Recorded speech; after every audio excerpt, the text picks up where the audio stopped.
a warrior lay dying. Hours remained. No one knew the cure.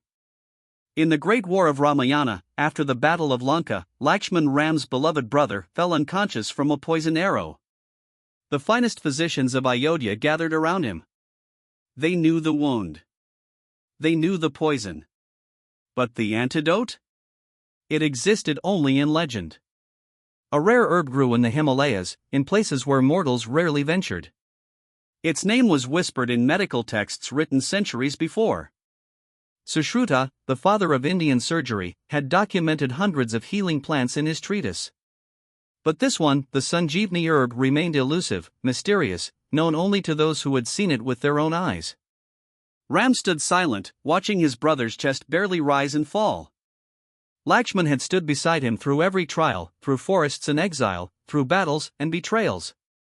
And now, in the moment of victory, death was stealing him away. The physician said, "The poison spreads through his veins like darkness through water. Within the hour, it reaches his heart. There is no cure here in Ayodhya. There is no cure anywhere except in the mountains, in a place so distant, so hidden, that even the bravest warriors hesitated to speak its name."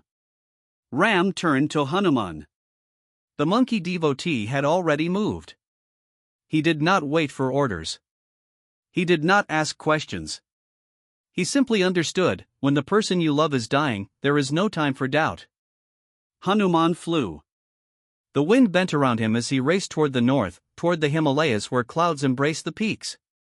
He searched through valleys where herbs grew in impossible places, on cliff faces, in crevices, in soil touched only by sunlight and wind. But here was the truth that history rarely speaks: Hanuman did not know what the herb looked like. The descriptions were vague. The colors uncertain. Some said green. Some said silver. Some said it glowed under moonlight. Hours passed.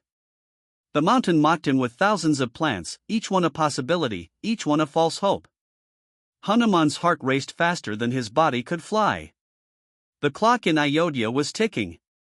Lakshman's breathing was slowing. And Hanuman, the great devotee, the one who could leap across oceans, stood defeated before the vastness of the Himalayas. Then came the moment of wisdom. A moment that changed everything. Hanuman stopped searching. Instead, he grasped the entire mountain.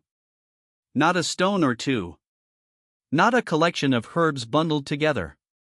The entire peak, with its soil, its rocks, its thousands of plants, its ancient roots stretching through time itself. He lifted it as a father lifts a child, and he flew. The Himalayas trembled. The sky witnessed something impossible made real. When Hanuman arrived in Ayodhya, the physicians could finally work. They searched through the mountain's bounty, and they found it, the Sanjivani herb, glowing subtle green in the light. Lakshman's eyes opened. His chest rose with breath. The poison retreated. And Ram embraced his brother, tears falling not from sorrow, but from the grace of devotion that refused to fail. We live in an age of solutions. We are taught to solve problems precisely, to find the exact answer, to optimize every effort. But this story whispers something ancient and true: sometimes precision is a luxury you cannot afford. When time is running out, when the one you love is slipping away, sometimes the wisest choice is to stop seeking the needle in the haystack and instead bring the entire haystack. Hanuman teaches us that devotion is not about knowing every answer. It is about bringing everything you have, all your strength, all your love, all your power to the problem that matters most. In our modern world, we are paralyzed by incomplete information. We wait for certainty. We delay until we have all the facts.